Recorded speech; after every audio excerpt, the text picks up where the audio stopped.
اعوذ باللہ من الشیطان الرجیم، بسم اللہ الرحمن الرحیم۔ یا ایہا الذین آمنوا اوفوا بالعقود احلت لکم بہیمۃ الانعام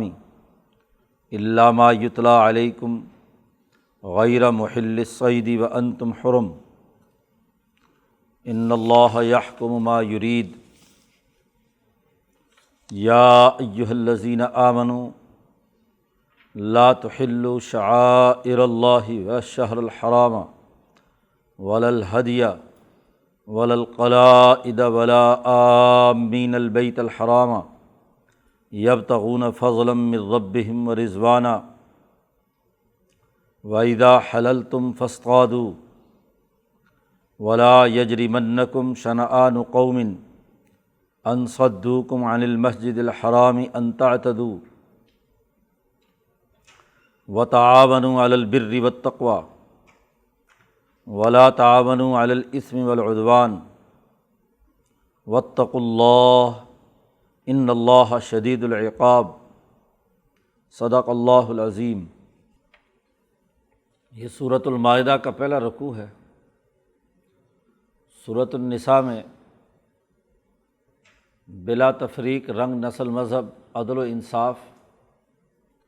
کمزوروں، یتیموں، عورتوں کے حقوق کے حوالے سے جو فرائض و واجبات ریاست مدینہ کی تشکیل کے لیے ضروری تھے انہیں قرآن حکیم نے بیان کیا۔ اب اس صورت میں اللہ تبارک و تعالیٰ نے انسانی معاشروں میں جو قائم معاملات اور معاہدات ہیں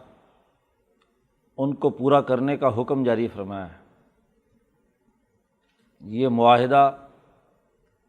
اللہ اور بندوں کے درمیان ہو یا بندوں کے درمیان، خاندان اور گھر سے لے کر بین الاقوامی سطح تک اقوام عالم کے درمیان ہو، جو معاہدات بر و تقوی کی اساس پر تعاون باہمی کے نقطہ نظر سے وجود میں آ چکا ہے، اسے پورا کرنا اور اس حوالے سے جو ذمہ داریاں عائد ہوتی ہیں ان سے عہدہ برا ہونا، یہ اجتماعی نظام کی تشکیل کے لیے ضروری اور ناگزیر ہے۔ اس لیے اس صورت کا آغاز ہی اس سے کیا ہے، یا ایہا الذین آمنوا اوفوا بالعقود، اے ایمان والو معاہدات کو پورا کرو۔ جو عہد کر لو، جو افراد کے درمیان جو عقد ہو جائے اسے اس کی روح کے مطابق اس پر عمل درآمد کرو، اسے پورا کرو۔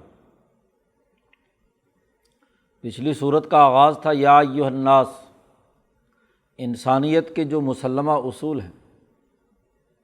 حکمت البر والاسم کی اساس پر، جو تمام مذاہب میں تسلیم شدہ ہے۔ کوئی مذہب کسی یتیم اور غریب پر ظلم کرنے کی اجازت نہیں دیتا، نہ تورات میں یہ بات ہے نہ انجیل میں۔ اس لیے کہا گیا تھا کہ ہم نے تمہاری طرف وہی بات نازل کی ہے جو تم سے پہلے انبیاء علیہم السلام پر، نوح سے لے کر حضور اقدس صلی اللہ علیہ وسلم تک تمام انبیاء پر کی ہے۔ تو جو حکمت البر والاسم کے تحت بنیادی اساسی اصول انسانیت کے تھے انہیں پچھلی صورت میں بیان کیا ہے۔ اب جو لوگ ان اعلیٰ انسانی اصولوں پر ایمان لے آئیں ان کی ذمہ داری کیا ہے؟ ایمان والی جماعت کی کیا ذمہ داری ہے جو ان اصولوں کو صدق دل سے مانتے ہوں؟ انسانیت کے اصول ہیں، انسانیت میں سے جو جماعت ان کو من و عن تسلیم کرتی ہے وہ ایمان والی ہے۔ جو ادھوری اور ناقص ہے، کچھ باتیں مانتی ہے کچھ باتیں نہیں مانتی، تو اس کو یہاں مخاطب نہیں کیا گیا، اس لیے کہ وہ ان انسانیت کے اصولوں ہی کی باغی ہے، وہ تو طاغوت۔ تو طاغوت کے مقابلے پہ ایمان والی جماعت کے فرائض اور ذمہ داریاں کیا ہیں؟ تو چنانچہ آغاز کیا یا ایھا الذین آمنو، اے ایمان والو، اوفوا بالعقود، عقود عقد کی جمع ہے۔ عقد کہتے ہیں دو چیزوں کے درمیان گرہ باندھنا، ایک دو چیزوں کے درمیان کسی بات پر معاہدہ ہونا، زبانی معاہدہ یا عقد ہو کہ زبانیں باندھ لی کہ آپ نے کسی سے وعدہ کر کے عہد کر لیا اور دوسرے نے اپنی زبان سے وہی بات کہہ کر آپ کے ساتھ معاملہ طے کر لیا، تو یہ زبانوں کا عقد ہے۔ یا تحریری معاہدہ ہو گیا، یا معاہدہ نکاح میں مرد اور عورت ایک دوسرے سے ان کا معاہدہ ہو گیا، خریدار اور فروخت کنندہ کا معاہدہ ہوا، عقد ہوا، تو عقد نکاح، عقد بیع، اور اسی طریقے سے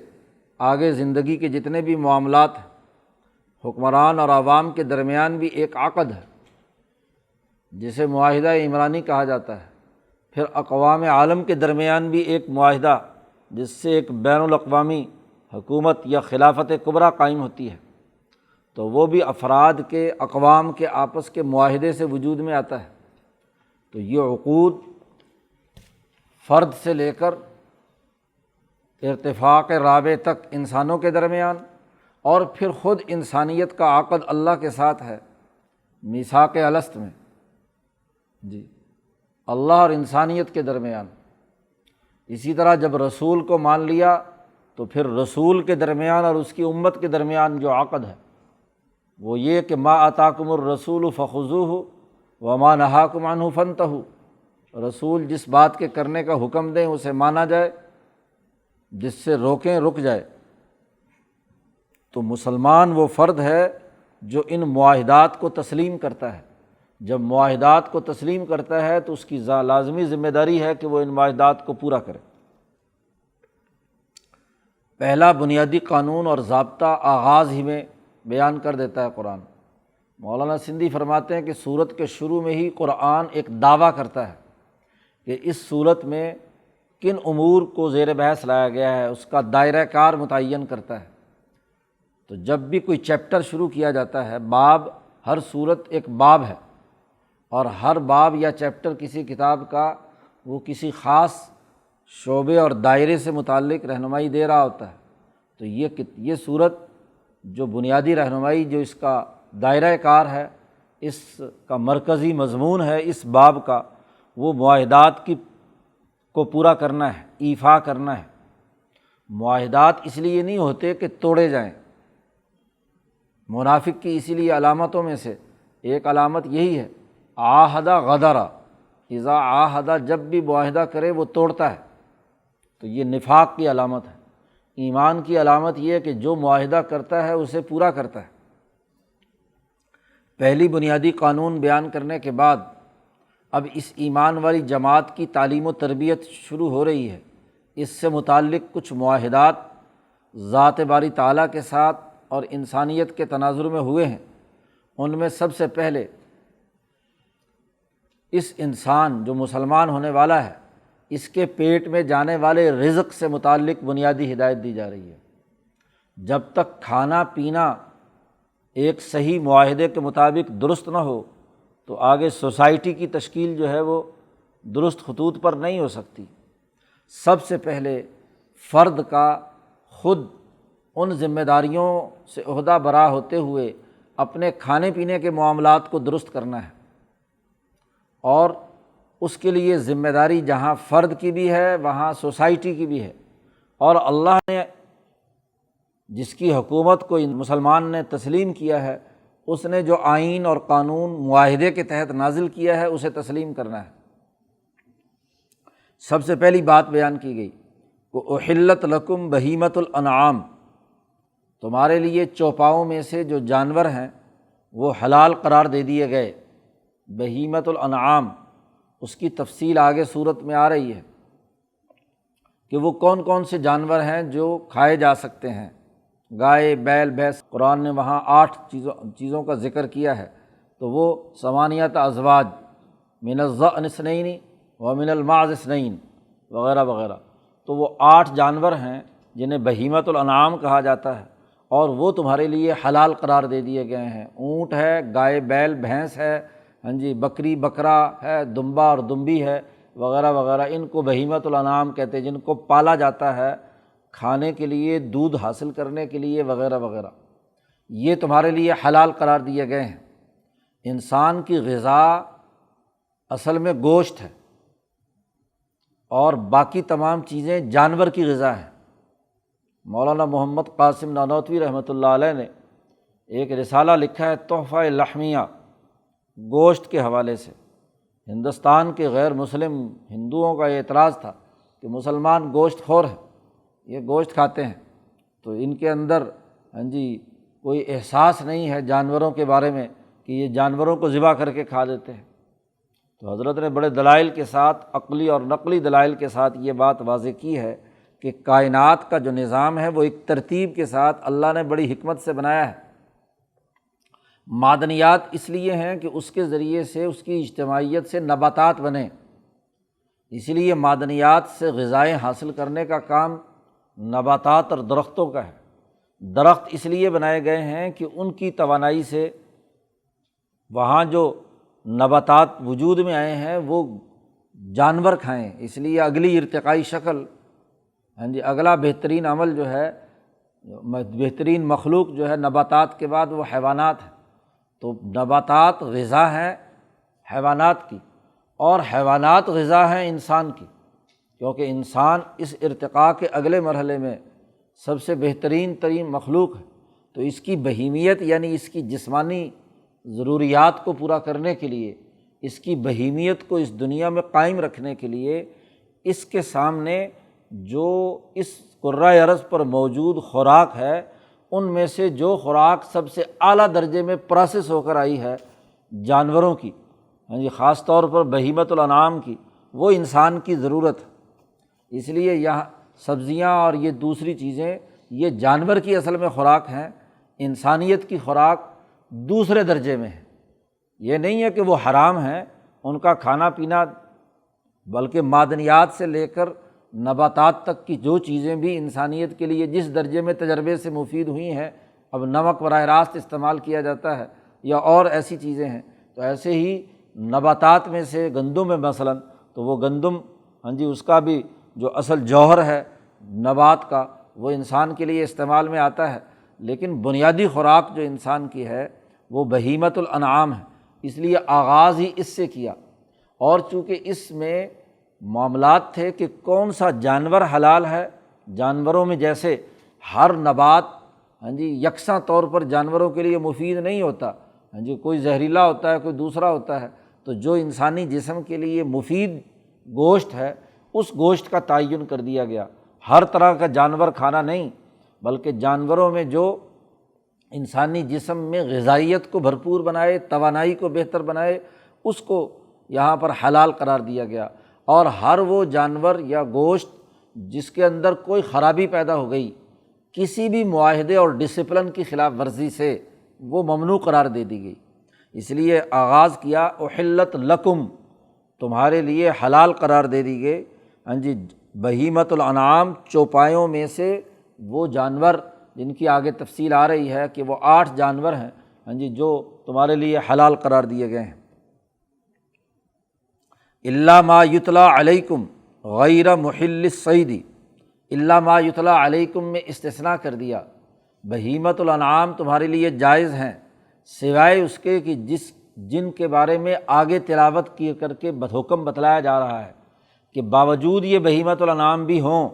لیکن اگر اس کے اندر فلاں فلاں شکل پائی جائیں تو وہ بھی حرام ہیں۔ آگے اسی رکوع میں آگے آیت آ رہی ہے حرمت علیکم المیتۃ والدم، ہاں جی، وغیرہ وغیرہ، تو وہ تمام چیزیں، جانور ہے خود مر گیا، ہاں جی، اسی طریقے سے کہیں سے اوپر سے گر کر مر گیا، گردن مروڑی گئی، اس کا خون وغیرہ وغیرہ، یہ تمام ناجائز قرار دے دیے گئے۔ تو چوپائے تمہارے لیے حلال ہیں، یہ تمہاری بنیادی ضرورت، اس معاہدے کو پورا کرو۔ اللہ سے تمہارا معاہدہ ہے، ایمان لائے ہو، اور اللہ نے جو چیزیں حلال قرار دی ہیں ان کو مانو، اور جن کو اللہ نے ناجائز قرار دیا ہے اس کا انکار کر دو۔ پھر غیر محل الصید وانتم حرم، ایک تو وہ جن کی فہرست آگے آ رہی ہے، تلاوت کیا جا رہا ہے، وہ بھی نہیں کھا سکتے، اور دوسرا یہ کہ اگرچہ اس فہرست میں نہ بھی ہو جو آگے فہرست بیان کی جا رہی ہے، لیکن تم احرام کی حالت میں ہو، حرم کی حرمت کی وجہ سے حرم کی دائرہ حدود کے اندر احرام کی حالت میں ان جانوروں کا بھی شکار ممنوع ہے۔ جن جن جانوروں کا کھانا حلال قرار دیا گیا ہے، سب بہیمۃ الانعام کا، تو ان کا شکار کرنے کی بھی اجازت نہیں ہے اس حالت میں جب تم احرام میں ہو۔ تو حرمت خانہ کعبہ، حرمت شعائر اللہ کی وجہ سے کچھ چیزوں کو ناجائز اور حرام قرار دے دیا گیا کہ اس حالت کے اندر بری جانور جو یعنی خشکی پر جانور ہیں ان کا شکار نہیں کر سکتے۔ سمندری یا دریائی جو جانور ہیں انہیں پکڑا جا سکتا ہے، مچھلی پکڑی جا سکتی ہے وغیرہ وغیرہ جس کو کھانے کے لیے، کیونکہ لوگ دور دراز سے حرم آتے ہیں، تو کچھ لوگ کشتیوں میں اور سمندروں میں آتے ہیں، تو اب اگر ان کی خوراک پر پابندی لگا دی جائے کہ سمندر سے وہ اپنی خوراک حاصل نہیں کر سکتے اور خشکی پر رہتے نہیں ہیں، اب احرام باندھ کر اپنے علاقے سے چلے ہیں اور سمندر میں راستے میں ہیں، تو وہاں وہ اب کھائیں پینے کے لیے اگر پابندی ہو کہ شکار مچھلی شکار نہیں کر سکتے تو ان کی غذا پر پابندی ہے۔ خشکی میں تو یہ ہے کہ آپ وہ جانور یعنی شکار نہیں کر سکتے، ویسے کسی نے کہیں سے دستیاب ہوا ہے تو آپ اور چیزیں بھی کھا سکتے ہیں، نباتات میں سے کھا سکتے ہیں، کوئی اور غذا مل سکتی ہے، لیکن سمندر میں یہ بات یا دریاؤں میں یہ بات نہیں ہے، اس لیے وہاں کی جو مخلوق ہے مچھلی وغیرہ وہ اس کا شکار کرنا جائز قرار دیا گیا۔ تو جو عملی شکلیں ہیں قرآن نے ان کو سامنے رکھا ہے، غیر محل الصید وانتم حرم، تم محرم ہو، احرام کی حالت میں ہو، اور تو اس وقت شکار حلال نہیں ہے۔ تو یہ قرآن حکیم نے سب سے پہلے جو جانوروں کے حلال اور حرام ہونے سے متعلق بنیادی اصول اور ضابطہ بیان کر دیا۔ اسی لیے ہر آرڈیننس اور فرمان شاہی میں جب بھی کوئی قانون بنتا ہے تو قانون کی اگر تفصیلات ہوتی ہیں تو اس کی آگے نشاندہی کر دی جاتی ہے کہ یہ چیزیں جائز ہیں، اور یہ فہرست ایک شیڈول آگے آ رہا ہے، اس شیڈول کے مطابق یہ چیزیں کیا ہیں، حرام۔ یہ بنیادی قانون بیان کرنے کے بعد اللہ نے کہا ان اللہ یحکم ما یرید،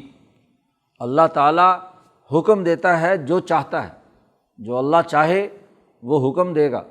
تو اللہ نے حکم تمہارے فائدے کے لیے دیا ہے، اس لیے یہ بنیادی حکم اس کی پابندی کرنی ہے۔ اب چونکہ بات آ گئی تھی کہ شعائر اللہ کے احترام میں جانور کا شکار یا اپنی غذائی ضروریات پوری نہیں کی جا سکتی شکار کی صورت میں، تو اب اس کے ضمن میں قرآن حکیم نے آگے اس بیت اللہ الحرام کی حرمت اور اس سے متعلق جو بنیادی ضابطے اور قوانین ہیں وہ بیان کر دیے، کیونکہ یہ حکم اللہ نے جاری کیا ہے، اور جس حکومت نے جاری کیا ہے اس کا ایک دائرہ حرم ہے، اس کا ایک پروٹوکول ہے، اس تک پہنچنے کے لیے اس کی جو حما ہے تو اس کا لحاظ رکھنا ضروری ہے،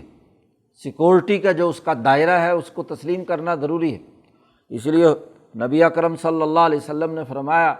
کہ لکل ملک حمن وحم اللہ محارمہ، ہر بادشاہ کی، ہر حکمران کی ایک حما ہوتی ہے۔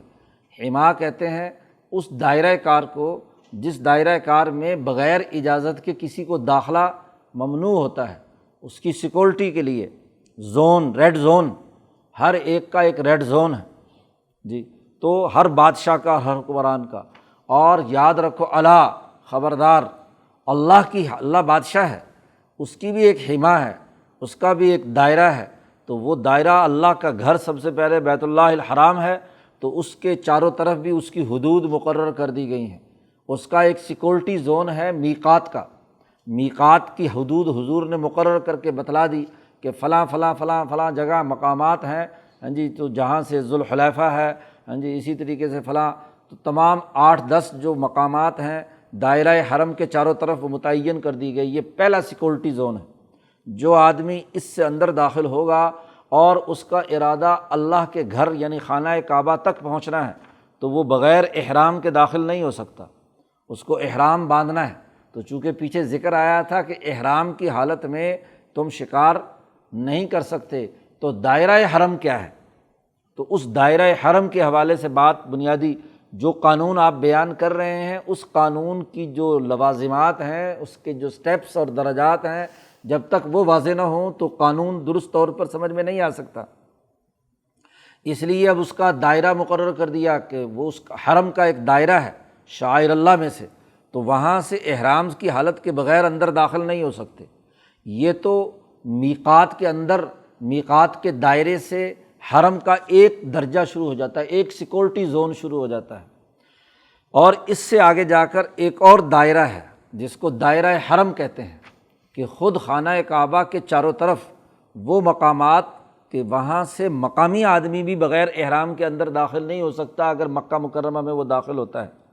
جی، جیسے مختلف جو 20-25 میل کے دائرے میں خانہ کعبہ کے چاروں طرف وہ دائرہ حرم ہے۔ جب جدہ سے ہم جاتے ہیں تو سڑک پر آگے حرم کی حدود الحرم، حد الحرم لکھا ہوا ہوتا ہے، تو وہاں ایک بہت بڑا، اب تو انہوں نے پورا کا پورا ایک گیٹ بنا دیا جس کے اوپر رحل بنی ہوئی اور قرآن پاک اس کے اوپر نظر آتا ہے، قرآن پاک کی شکل شبیہ بنائی ہے، وہ حد الحرم ہے۔ تو وہ بھی حضور صلی اللہ علیہ وسلم نے متعین کر دی، جو ابراہیم نے متعین کی تھی کہ یہ پورا کا پورا حرم ہے۔ ایک ہے پوری دنیا، آفاق اسے کہتے ہیں فقہ کی اصطلاح میں، اور ایک ہے حل، میقات کے اندر اور حرم کے درمیان، اسے حل کہا جاتا ہے۔ اور پھر ایک اگلا مقام جو حرم سے لے کر مسجد حرام تک ہے، تو یہ بھی شعائر اللہ میں سے ہے، اس کا احترام کرنا لازمی اور ضروری ہے۔ جانور جو اللہ کے نام پر حاجی جس پر واجب ہو چکا ہے کوئی دم تمتع یا دم قران یا کوئی اور دم، وہ حدود حرم میں ذبح ہو سکتا ہے، حدود حرم سے باہر نہیں۔ مثلاً منا اور مزدلفہ حدود حرم میں ہے اور عرفات حدود حرم میں نہیں ہے، وہ حدود حرم سے باہر ہیں اور میقات کے اندر ہے۔ پہلا درجہ یعنی یہاں سے جانے والے کے لیے پہلا درجہ، پہلا سیکورٹی زون جو ہے وہ میقات کے اندر کے جگہ ہیں۔ دوسرا سیکورٹی زون حدود حرم ہے، اس کے لیے بھی اعمال متعین کر دیے کہ اس میں جو لوگ بھی جانور ذبح کرنا چاہتے ہیں وہ حدود حرم میں ہی ذبح کر سکتے ہیں۔ پھر اس حدود حرم کے اندر بھی ایک اور دائرہ سیکورٹی ہے جس کو کیا ہے، مسجد الحرام کہا جاتا ہے۔ مسجد حرام جو خانہ کعبہ کے چاروں طرف بنی ہوئی ہے، تو جہاں جہاں تک مسجد کی توسیع ہو گئی تو وہ مسجد الحرام کا اپنا ایک یعنی تیسرا سیکورٹی زون ہے۔ اور اس کے بعد ان تینوں کے بعد چوتھا وہ خانہ کعبہ حتیم سمیت جو مستطیل ہے ایک طرف سے اور ایک طرف سے مستطیل ہے، یعنی ویسے اس وقت تو مربع ہے، اس کا جو حصہ حتیم کا ہے وہ بھی اسی حدود خانہ کعبہ کے اندر داخل ہے۔ تو یہ اللہ کا گھر، ذات باری تعالیٰ کی تجلیات کا مقام، اور اس دائرے سے کیا ہے، اس کے سیکورٹی زون شروع ہو جاتے ہیں، یہ شعائر اللہ ہے۔ اسی لیے کہا گیا یا ایھا الذین آمنوا، اے ایمان والو، اللہ کے شعائر کو حلال مت سمجھو، لا تحلوا شعائر اللہ، اللہ کے شعائر کو حلال مت سمجھو، ان کی ہتک اور حرمت کو پامال مت کرو، اس کی خلاف ورزی مت کرو، کیونکہ یہ اللہ کی حما ہے، اللہ کا سیکورٹی زون ہے، بیت اللہ کا سیکورٹی زون ہے، اس کے اندر ان تمام باتوں کا لحاظ رکھنا ضروری ہے۔ تو پچھلے قانون میں غیر محل الصید وانتم حرم جو آیا تھا، اس کی وجہ اور سبب اور اس سے متعلق جتنے بھی امور ہیں اس کو قرآن حکیم یہاں بیان کر رہا ہے۔ اب شعائر اللہ میں جیسے یہ مقامات ہیں، ایسے ہی اوقات و ایام بھی ہیں۔ کسی بھی کام کرنے کے لیے 3 چیزوں کی ضرورت ہوتی ہے، کسی بھی، وہ کسی نہ کسی سپیس میں ہوگا، کسی نہ کسی مقام یا مکان میں ہوگا، اور کسی نہ کسی ٹائم زون میں ہوگا، کوئی نہ کوئی اس کا وقت ہوگا، زمانہ ہوگا جس میں وہ سر انجام دیا جانا ہے۔ 2 ہو گئے، اور تیسرا وہ جو عمل ہے اس کا منسک، اس کو مناسک کہتے ہیں، وہ منسک کہ وہ عمل کیسے سر انجام دیا جائے گا، کیا عمل کرنا ہے اس ٹائم زون میں اور اس سپیس زون میں، کیا اعمال کرنے ہیں۔ تیسری چیز یہ ہے، حج کے اندر اصل میں انہی تینوں چیزوں کو سمجھنا ہوتا ہے۔ اس لیے اگر حج کی صحیح ترتیب سمجھنی ہو تو پھر پہلے تو یہ طے کرو کہ مقامات کون سے، انہیں سمجھ لو کہ مقامات شعائر اللہ میں سے کون سے ہیں۔ نمبر 2، اس کے بعد یہ دیکھو کہ اس میں ٹائم زون کون سا ہے، اور اس کے بعد تیسرا دیکھو کہ اس کے مناسک اعمال کون کون سے اعمال کس طریقہ کار سے سر انجام دینے ہیں، تو اعمال کا تعین، اور پھر اس کے بعد طریقہ کار کیا ہوگا ان اعمال کا، ان مقامات اور اس ٹائم زون میں، تینوں کو اکٹھا کرو جی، تو وہ طریقہ حج کہلاتا ہے یا طریقہ عمرہ کہلاتا ہے۔ تو 4 چیزیں بنیادی طور پر اس کے اندر پیش نظر ہوں تو ان میں یہاں قرآن حکیم بیان کر رہا ہے۔ پہلے تو لا تحلوا شعائر اللہ مطلق کہہ دیا، تو مطلق شعائر اللہ اور خاص طور پر ان شعائر اللہ میں وہ مقامات مقدسہ بیان کر دیے۔ شعائر اللہ میں حدود حرم میں موجود خود منا، مزدلفہ، صفا، مروہ اور خود خانہ کعبہ، مقام ابراہیم، مسجد حرام، یہ تمام کے تمام شعائر اللہ میں داخل ہیں۔ پھر شعائر اللہ کا اگلا زون شروع ہوتا ہے جو حدود حرم سے باہر ہے، جن میں عرفات ہیں، جن میں میقات ہیں، کہ ان میقات کو لحاظ کر کے ایک آدمی اندر داخل ہوگا۔ یہ تو ہو گئی مقامات، یا یوں کہہ لیجئے کہ اسپیس زون، کہ اس اسپیس میں ہاں جی آپ کو یہ کام کرنا ہے، یہ شاعر اللہ میں سے، ان کو حلال مت، ان کو مت توڑو۔ اور دوسرا وللشہر الحرامی، دوسرا چیز ہوتی ہے ٹائم زون، کہ کون سا آپ کس ٹائم میں کس وقت میں کرنا ہے۔ اس کے لیے 4 محترم مہینے مقرر کر دیے گئے ہیں، ذوالقعدہ، ذوالحج، محرم اور رجب مضر، ہاں جی، تو یہ اشہر حرم مقرر کر دیے گئے۔ ان اشہر حرم کے اندر، ان اوقات کے اندر یہ کام ہونا ہے، اور ان میں بھی درجات ہیں۔ ایک تو پورے کے پورے 4 مہینے ہیں جو اشہر حرم کہلاتے ہیں، محترم مہینے ہیں، ان کی خلاف ورزی نہیں کی جا سکتی، اس لیے کہا للشہر الحرامی، حرمت والے مہینوں کی خلاف ورزی نہیں ہو سکتی۔ اور پھر خاص طور پر ان شہر الحرام میں وہ ایام جنہیں عشرہ ذی الحج کہا جاتا ہے، 1 ذی الحج سے لے کر 10 ذی الحج تک، اور آگے پھر اگلے 3 دن شامل کر کے، یعنی ذی الحج کے پہلے 15 دن جو ہیں ہاں جی مینا میں کنکریاں مارنے تک، ہاں جی، اور فارغ ہونے تک کی 12ویں 13ویں تک کے جو ایام ہیں، یہ اس ٹائم زون میں مزید مخصوص ہیں۔ پھر اس عشرے کے اندر بھی اگلا دائرہ جو ہے ٹائم کی مخصوص کا، جس میں مناسک حج ادا ہونے ہیں، وہ 8ویں ذی الحج سے شروع ہوتا ہے، یوم الترویہ، پھر ترویہ کے دن جس میں مکہ سے یا حدود حرم سے اندر ہی اٹھ کر مینا جانا ہے، ایک مخصوص مقام پر جانا ہے، وہاں سے پھر کیا ہے آگے عرفات جانا ہے، جس کو یوم عرفہ کہا گیا، عرفات اسی سے ہی ہے۔ یوم الترویہ بھی روا یعنی ترویہ سے ہے، وہاں چل کر جانا ہے، اور چونکہ حضرت ابراہیم علیہ السلام کو یہ چیز دکھائی گئی تھی ہاں جی اسماعیل علیہ السلام کے حوالے سے، تو یعنی یہ ٹائم زون جو ہے اس کا لحاظ رکھنا، اس کی حرمت کو،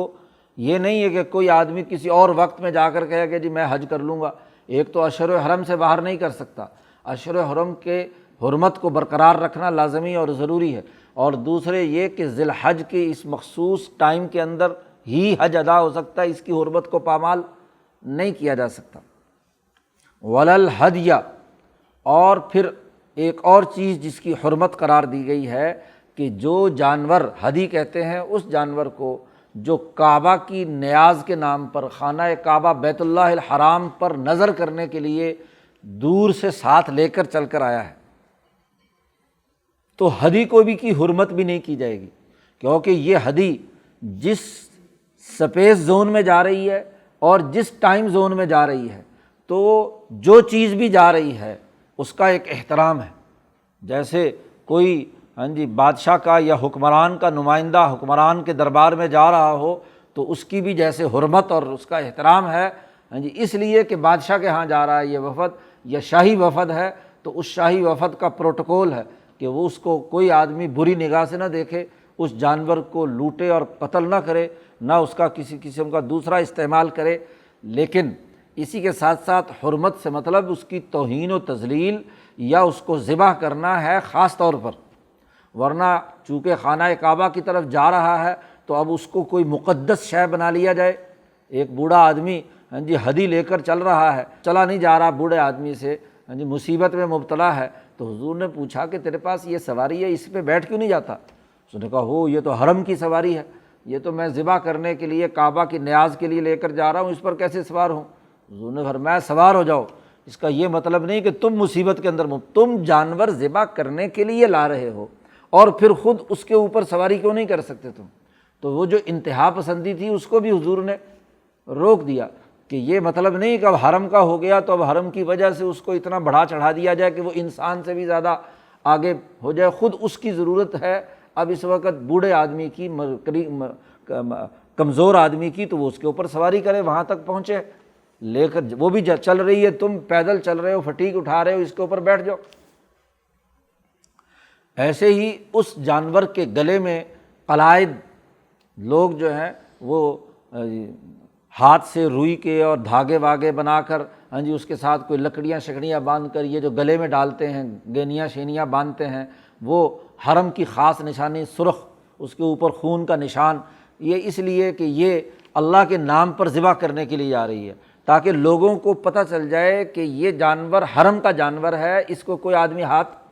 نہ لگائے۔ اس کے لیے گلے میں ان کے قلادہ یا ہار پہنائے جاتے تھے جانوروں کے، تو اس کی بھی بے حرمتی نہیں کرنی، کیونکہ آپ کو یہ پتہ چل گیا کہ یہ حرم کا جانور ہے اور اس کے باوجود آپ نے اسے مار دیا، تو گویا کہ آپ نے دراصل جس اللہ کے لیے یہ جانور جا رہا تھا اس کے پروٹوکول کی خلاف ورزی کی ہے۔ یہ تو تمام وہ ہو گئے کہ جو چیزیں اس حرم کے دائرے کے لیے وقت کے اعتبار سے، مقام کے اعتبار سے، یا اس تک جانے والی مخلوق کے اعتبار سے ہدی اور قلائد۔ اب حرم کی حدود میں داخل ہونے والے وہ انسان جو حج یا عمرے کی نیت سے وہاں پہنچ رہے ہیں، اس لیے ان کے لیے کہا ولا آمین البیت الحرام، بیت الحرام میں امن لینے والے جو لوگ ہیں، آنے والے جو لوگ ہیں، کیونکہ یہ خانہ کعبہ بنایا ہے امن کے لیے، من دخلہ کان آمنا، جو اس میں داخل ہوگا وہ امن، تو امن کی تعلیم حاصل کرنے ایک آدمی آ رہا ہے، اس کے پاس کوئی ہتھیار نہیں ہے، اس کے ساتھ کسی قسم کی کوئی اور چیز نہیں ہے، اور وہ صرف اور صرف عمرے یا حج کی نیت سے آ رہا ہے، امن و امان معاملہ سیکھنے کے لیے آ رہا ہے، اور اس سے وہ دو چیزیں حاصل کرنا چاہتا ہے، یبتغون فضلا من ربہم،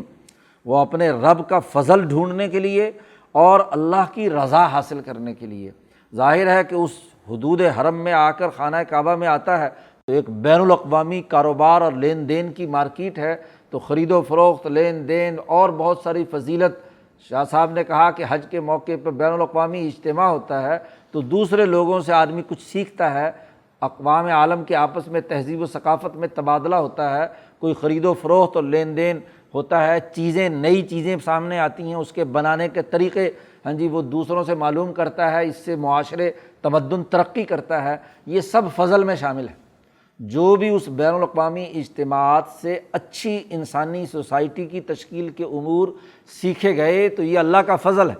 اور پھر سب کام چونکہ ارادہ حج یعنی اللہ کے ارادے سے ہوئے ہیں تو اللہ کو راضی کرنے کے لیے ہے، تو یہ تمام کام جو انسانیت کی خدمت کے انسان وہاں سیکھتا ہے اور اعمال کرتا ہے، اس سے اللہ تعالیٰ راضی ہوتا ہے۔ خدا پرستی اور انسان دوستی کی نیت سے امن و امان قائم کرنے کے لیے جو احرام باندھ کر یہ آئے ہیں تو ان کی بھی بے حرمتی مت کرو۔ یہ سب شعائر ہیں، اس لیے حاجی جس نے احرام پہنا ہوا ہے اب اس کا ایک احترام ہے، اس کا ایک پروٹوکول ہے، اس پروٹوکول میں اب اس نے سفید 2 چادریں پہن کر اور وہ بھی بغیر سلے ہوئے، بغیر کسی ہتھیار کے، کوئی چیز ایسی نہیں جہاں وہ چھپا کر کوئی ہتھیار رکھ سکے، بالکل خالی ہاتھ ہے، تو اب اس کا ایک احترام ہے کہ وہ اللہ کے نام پر جا رہا ہے۔ اس لیے حاجی جو جانے والا ہے وہ جانے والا بھی دعا کرتا ہے تو دعا قبول ہوتی ہے، اور جب تک واپس گھر نہیں پہنچ جاتا تو جو بھی دعا مانگتا ہے، چونکہ اللہ کے راستے کا وہ مسافر ہے، اللہ کے لیے گیا ہے، تو اس کا ایک احترام ہے، اس کی دعا کا ایک اثر ہے۔ اس لیے حضور نے فرمایا کہ حاجی واپس آئے تو گھر میں داخل ہونے سے پہلے اس سے دعا کراؤ، تاکہ اس کے جو وہاں حرم کی برکات لے کر آیا ہے تو اس کی دعا جو ہے وہ قبول ہوتی ہے۔ تو یہ اللہ کے گھر کا مسافر ہے، تو اس کی حرمت بھی پامال نہیں کرنی۔ وہ عرب معاشرہ جہاں چوری، ڈاکہ، قتل و غارت گری ہوتی تھی، بد امنی تھی، تو وہاں معاہدات کی تشکیل لازمی اور ضروری تھی، معاہدات کو پورا کرنا لازمی۔ جو پیچھے قانون بیان کیا گیا تھا، اسی کے تناظر میں سب سے پہلے اللہ تبارک و تعالیٰ کا جو بیت اللہ الحرام شاعر اللہ ہے، جس پر مسلمان ایمان لایا ہے، تو کہا کہ اس کی حرمت پامال کرنے کی اجازت نہیں ہے، اگر کرو گے تو یہ معاہدے کی خلاف ورزی ہے۔ کیونکہ جب اللہ پر ایمان لا رہے ہو تو اللہ سے عہد کر لیا کہ اللہ کی نسبت سے جو چیز بھی ہے اس کا آپ کو احترام کرنا ہے، اس کی حرمت کو برقرار رکھنا ہے، وہاں امن و امان کو یقینی بنانا ہے۔ ہاں، جب تم وہاں حرم میں پہنچ جاؤ اور حرم کی حدود سے باہر نکل جاؤ تو وَإِذَا حَلَلْتُمْ، جب تم حلال ہو جاؤ، یعنی احرام ان تمام مناسک سے، اعمال حج سے فارغ ہو گئے، احرام کھول دیا اور اب حدود حرم سے باہر ہو، تو پھر کیا ہے؟ فاصطادوا، تو شکار کر سکتے ہو۔ یہ شکار کی جو اصل بات تو پیچھے سے چلی تھی، غیر محل الصید، کہ شکار کرنے کی اجازت نہیں ہے، وانتم حرم، تم محترم احرام کی حالت میں ہو۔ تو یہ احرام کیا ہے؟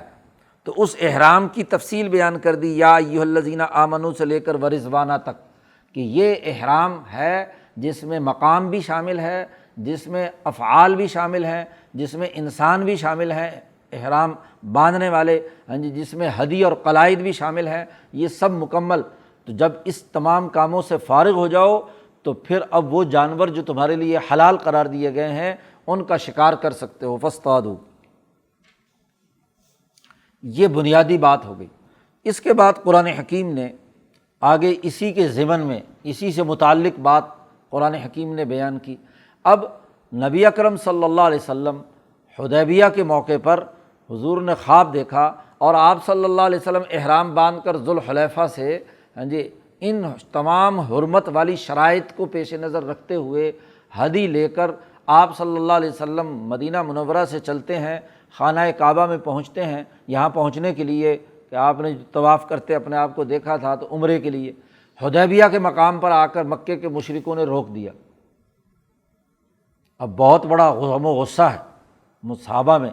کہ ایک ویسے بھی بین الاقوامی قانون کے تحت بھی، خود مکے کے قانون کے تحت بھی، کسی حاجی کو جو حرم میں آ رہا ہے اس کو روکنے کی اجازت نہیں ہے۔ تو اس معاہدے کی، جو عالمی معاہدہ تھا، اس معاہدے کی انہوں نے خلاف ورزی کی، جو حضور کو روکا، اور پھر جو بات چیت ہوئی، معاملات طے ہوئے، اور اس میں ایک صلح ہوئی، ایک معاہدہ، نیا معاہدہ طے پا گیا۔ اب معاہدہ طے پانے کے بعد اگلے مرحلے میں اگلے سال عمرہ کرنے کے لیے حضور آئے، یا اس کے بعد جب مکہ فتح ہوا، تو اب یہاں یہ ہو سکتا تھا کہ مسلمان کہیں کہ بھائی مسجد حرام سے انہوں نے ہمیں روکا تھا، تو اب ہم ان کے خلاف کارروائی کریں اور ان کو حرم سے روک دیں، ان کو یہاں ان پر ظلم کریں، زیادتی کریں، ان کا مال لوٹیں، ان کے جانور جو ہیں وہ قابو کر لیں، وغیرہ وغیرہ، جیسے انہوں نے ہمیں کیا ہے حرم سے روکا تھا۔ تو قرآن حکیم نے یہاں واضح کر دیا، دیکھو وَلَا يَجْرِمَنَّكُمْ شَنَآنُ قَوْمٍ، معاہدے کا لوازمات میں سے یہ بھی ہے معاہدات پورا کرنے کے حوالے سے، کہ تم نے چونکہ معاہدہ کر لیا تھا اور امن و امان قائم ہو گیا تھا صلح حدیبیہ میں، جی، اب اس کے بعد جو پرانا بغض ہے یہ تمہیں فتح مکہ کے موقع پر یا اگلے سال عمرے کے موقع پر تمہیں جو اس قوم کے خلاف بغض ہے وہ تمہیں نہ ابھارے کہ ان صدوکم عن المسجد الحرامی۔ بغض اس لیے پیدا ہوا کہ انہوں نے تمہیں روکا تھا مسجد حرام سے۔ بغض پیدا ہونے کی وجہ بھی بیان کر دی کہ تمہیں وہاں عمرہ کرنے نہیں دیا تھا، تو اس لیے تمہارے دلوں میں بغض پیدا ہوا۔ یعنی اس بغض کا بھی ایک حقیقی سبب ہے کہ جب حرم کے دائرے میں کسی کو روکا نہیں جاتا تو مسلمانوں کو کیوں خاص طور پر انہوں نے روکا؟ تو یہ ظلم اور زیادتی انہوں نے کی ہے، تو اس کی وجہ سے ایک فطری بغض اور دل کے اندر نفرت موجود ہے۔ تو یہ تمہیں نہ ابھارے کسی قوم کا بغض کہ ان تعتدوا، کہ تم ان پر زیادتی کرو، ان کے اوپر کسی قسم کا ظلم اور زیادتی کرو، یہ بغض نہ ابھارے کسی قوم کا بغض۔ اب قوم جو ہے اس کا بغض کیوں ہوا ہے؟ وہ ان صدوکم عن المسجد الحرامی، یہ قوم کے ساتھ متعلق ہے۔ اور پھر یاد رکھو اصول اور ضابطہ یہاں پھر دوبارہ یاد کرا دیا کہ وتعاونوا علی البر والتقوی ولا تعاونوا علی الاثم والعدوان۔ انسانی معاشروں کے تمام معاہدات، اس کی اساسیات بیان کر دی، ایک عالمگیر قانون اور ضابطہ بیان کر دیا۔ اب پیچھے بات آئی تھی کہ معاہدات کو پورا کرو۔ اچھا، معاہدہ اگر کسی کمزور نے، کسی غریب نے مجبوری سے کر لیا،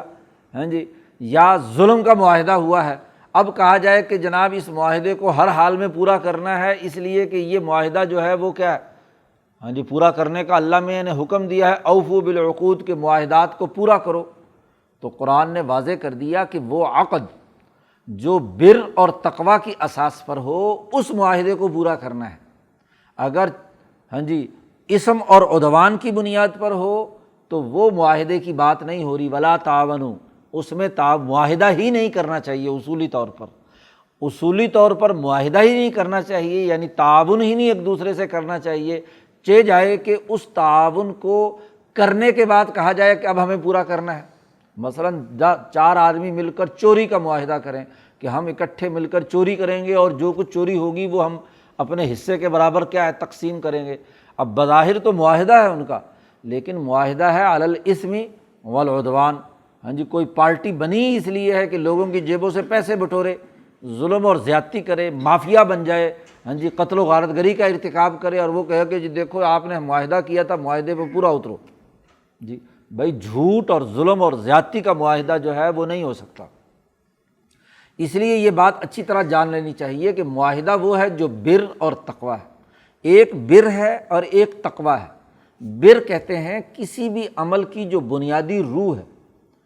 اور بنیادی روح وہ جو مسلمہ ہے تمام معاشروں کے ہاں، معروفات میں سے ایسے معروفات ہیں۔ اس لیے حکمت البر والاسم،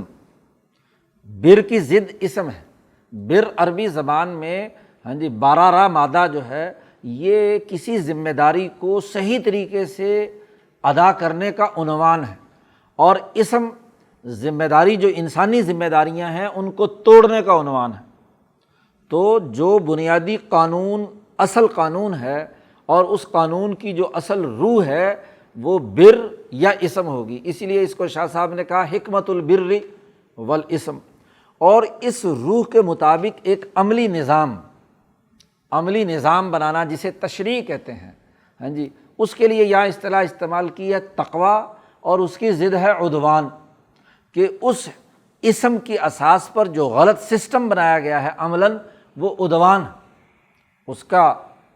ذیلی اور ضمنی جو قوانین بنائے گئے، اس کے جو پروسیجر طے کیے گئے، اس پر عمل درآمد کے جو طریقے بنائے گئے وہ ظلم اور زیادتی کے ہیں۔ ہاں جی، اسم کی بنیاد پر جو بھی عملی نظام بنے گا یا طریقہ کار وضع ہوگا وہ عدوان کہلائے گا، اور بر کی بنیاد پر جو بھی ہاں جی عملی نظام بنے گا وہ تقویٰ کہلائے گا، وہ تقویٰ کی اساسیات ہوگی۔ تو کہا گیا تعاونوا علی البر والتقوی، تعاون باہمی بر کے اصولوں پر ہوگا جو متفق علیہ ہے۔ اور وہ بر کے بنیادی اساسی اصول کون سے ہیں؟ امام شاہ ولی اللہ دہلوی نے دین اسلام کے مجموعی مطالعے، قرآن و سنت کے گہرے مطالعے سے ہاں جی حجت اللہ البالغہ کے پہلے باب میں حکمت البر والاسم کے جو بنیادی اصول ہیں وہ متعین کر دیے، جو تمام اقوام عالم میں کیا ہے تسلیم شدہ ہے۔ اس بر کی بنیاد پر جو تقویٰ کا عملی نظام نبی اکرم صلی اللہ علیہ وسلم نے بیان کیا، وہ حجت اللہ کی قسم ثانی میں ہاں جی شاہ صاحب نے بیان کر کے تقویٰ کا عملی نظام بیان کر دیا، تشریعیات کا، جس کو حکمت الشرائع والمناہج کہا گیا۔ یہ جو بحکمت البر والاسم ہے، یہ حکمت المصالح والمفاسد بھی اسے کہا جاتا ہے۔ تو اس کی اساس پر جو معاہدات وجود میں آئے ہیں ان میں تعاون کرو، اسی کے مطابق معاہدے کرو، اس پر عمل کرو۔ ولا تعاونوا علی الاثم والعدوان، اور اگر اسم اور عدوان پر کوئی معاہدہ ہوا ہے تو اس کے لیے تعاون مت کرو۔ اس لیے کسی نے غلط قسم اٹھا لی ہاں جی غلط بات پر، تو اسے کہا گیا کہ تم یہ قسم توڑ دو، معاہدہ پورا کرنا ضروری نہیں ہے۔ جیسے واقعہ افک میں حضرت ابوبکر صدیق نے قسم اٹھا لی کہ اس نے چونکہ حرکت کی یا جھوٹا الزام حضرت عائشہ صدیقہ رضی اللہ تعالیٰ عنہ پر لگایا، تو حضرت ابو بکر صدیق پہلے اس کو کوئی خیرات ویرات صدقہ ودقہ کرتے تھے تو انہوں نے قسم اٹھا لی کہ میں اس کو آئندہ نہیں دوں گا، اس نے میرے خاندان پر جھوٹا الزام لگایا۔ تو وہاں قرآن نے کہا وَلَا يَأْتَلِ أُولُو الْفَضْلِ مِنْكُمْ، ہاں جی، جو تم میں سے فضل والے لوگ ہیں وہ یہ قسم نہ اٹھائیں کہ غریبوں کے لیے جو مدد کیا کرتے تھے وہ اس سے باز آ جائیں، ان کو چاہیے کہ وہ اپنی قسم توڑ دیں۔ تو ابو بکر صدیق نے قسم توڑی اور اس کا کفارہ ادا کیا، اور اس کے ساتھ جو حسن سلوک پہلے کرتے تھے وہ حضرت ابو بکر صدیق نے شروع کر دیا۔ تو یہ بات بڑی واضح اور دو ٹوک ہے۔ یہ اوفو بالعقود کے معاہدات کے پورا کرنے کا یہ مطلب نہیں ہے کہ ظلم اور عدوان کی بنیاد پر جو معاہدات ہوئے ہوئے ہیں انہیں بھی پورا کرو۔ یہاں اس بر عظیم پاک و ہند میں جب انگریز سامراج کا تسلط ہوا تو اس کی حکومت کے دفاع میں کچھ لوگوں نے قرآن حکیم کی ان آیات سے استدلال کرنے کی کوشش کی، خاص طور پر اس وقت جب یہاں کے حریت پسند علماء نے اس حکومت سے عدم تعاون کے تحریک چلائی، ترک موالات کی، تو کچھ لوگوں نے یہ آیت پڑھ کر کہا گیا کہ نہیں، اوفو بالعقود، معاہدات کو پورا کرو، کہ جی انگریز جو ہے ہمارے حکمران بن گئے، اب ان حکمرانوں کے خلاف تحریک چلانا معاہدات کی خلاف ورزی ہے۔ اس کے لیے یہ دلیل اوفو بالعقود کی ہاں جی بیان کی گئی۔ بھائی پہلی بنیادی بات ہے کہ ہم عقد کرنے لندن گئے تھے برطانیہ سامراج کے ساتھ کہ تو ہمارے ملک پر حکومت کرے، کون سا معاہدہ ہمارا انگریزوں سے ہوا؟ ظلم اور زیادتی کی بنیاد پر انہوں نے ہمارے ملک پر تسلط حاصل کیا۔ یہ حکمرانی تو علی الاسم والعدوان ہے، یہ علی البر والتقوی نہیں ہے۔ عقود تو وہ پورے کرنے ہیں جو البر والتقوی کی بنیاد پر ہوں، جو ظلم اور زیادتی کی بنیاد پر عقود ہوں ان کے تو پورا کرنے سے روک دیا گیا، لا تعاونوا علی الاسم والعدوان۔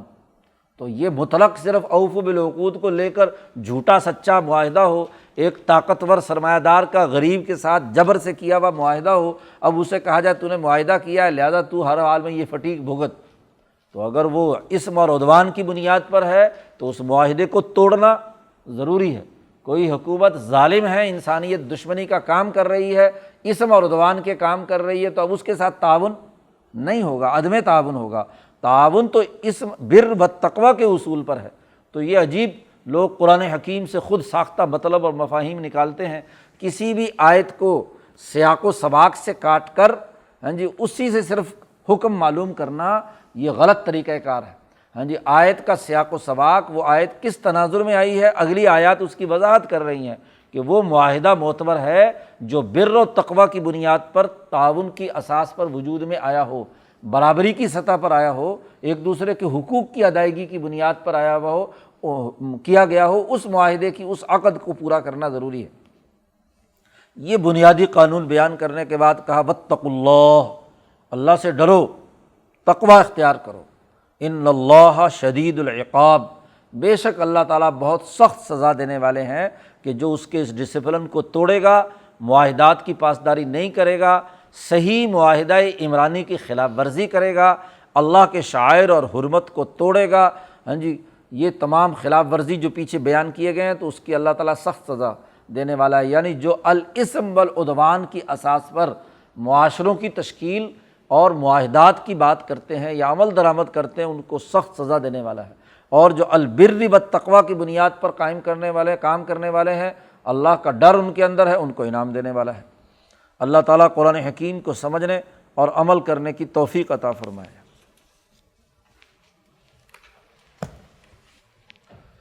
اللہم صلی